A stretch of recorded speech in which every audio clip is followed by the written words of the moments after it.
So this is the inside of my latest amp project that I just finished, and I'd like to give you a little tour, as it were, of what this rat's nest of parts actually is and what it does. And I'm going to start with the power supply because that's where it all starts. So, my handy dandy pointer here. This is where the AC comes in. It's a removable plug receptacle. It's like the ones on most of the rest of this stuff that you get these days, where you can pull the AC cord out of the back of the thing. Anyway, it goes from there. One side of that goes through the fuse and into the power transformer, which is right here, and the other side just goes directly over here and then into the other side of the power transformer, and that raises the voltage from basically 120 volts to about 250 volts, thereabouts. And then it goes to this section here, which is the first stage filter, which also acts as a voltage doubler for this amplifier. This amplifier chassis was a Bogan CHB-100. And most of these Bogan chassis use what they call a voltage doubler. Rather than putting high voltage out of the power transformer, they take a medium high voltage and double it. So it puts out, unloaded, it's over 500 volts with the voltage doubler. And this is the diode rectifier. And it turns it into, with the help of these two capacitors, these are electrolytic capacitors, it turns it into a little bit more than 500 volts. And that's unloaded. When this thing is running and it's all warmed up and everything, it's about 495, 498 volts. And so this is the first stage filter, and it filters out most of the AC hum, I guess you would say. And then from there, we go to the next stage, which, before I do that, this stage is what powers the plates on the power tubes, runs through the output transformer directly to the plates on both power tubes. These are the power tubes here. Okay, so then the next stage, you follow this red wire, I don't know if you can see it, goes over to here. And this is your second stage filters, and this is a stacked filter to make sure that there's enough voltage capability to handle the input surge. These are 350 volt capacitors stacked, so you have 700 volt total capacity. Anyway, that filters out more of the what's left of the AC hum. And this supplies the screen grids for the power tubes. And then from there, it goes through this resistor, and because of the way I've got it set up, actually it goes through this resistor before it goes to these.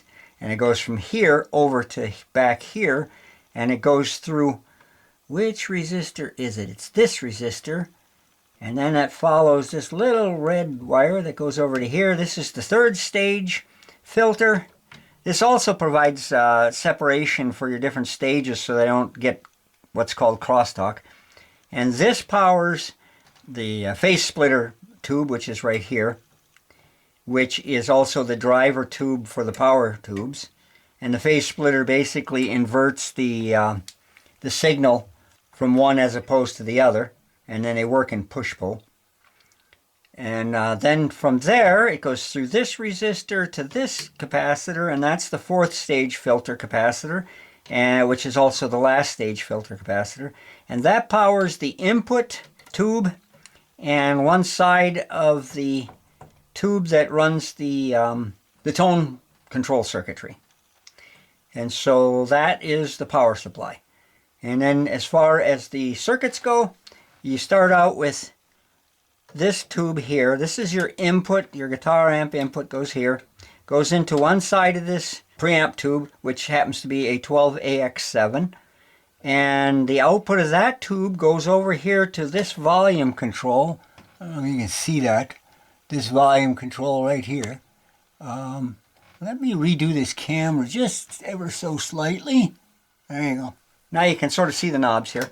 This is your gain or input volume control, and it goes back from that to the other side of the 12AX7 and gets amplified again, and then from there it goes to the tone control. Actually, it goes from there over here to the tone control circuitry, and then it goes back over to the second stage, amplifies what comes out of the tone controls, and then from there it is pushed to the phase splitter tube, which is a single triode.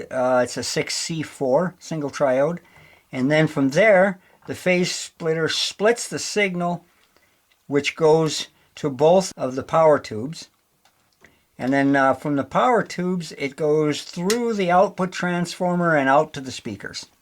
So that's a very basic explanation of what goes on inside one of these amplifiers.